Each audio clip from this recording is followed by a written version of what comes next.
માગણી છે કે સરકાર આ બાબતે તાત્કાલિક યોગ્ય કાર્યવાહી કરે। જિલ્લામાં ધારી તાલુકાના ચલાલા શહેરમાં ખેડૂત નેતા રાજુ કરપડાની ભવ્ય ટ્રેક્ટર રેલી યોજાઈ હતી।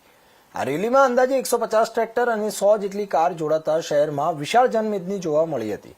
આ ચલાલા પહોંચતા જ રાજુ કરપડાનું ઉષ્માભર્યું સ્વાગત કરવામાં આવ્યું હતું। આ રેલી દરમિયાન રાજુ કરપડાએ બાબા સાહેબ આંબેડકરની પ્રતિમાને પુષ્પહાર અર્પણ કરીને તેમને શ્રદ્ધાંજલિ આપી અને બાદમાં સભાને સંબોધન કર્યું હતું।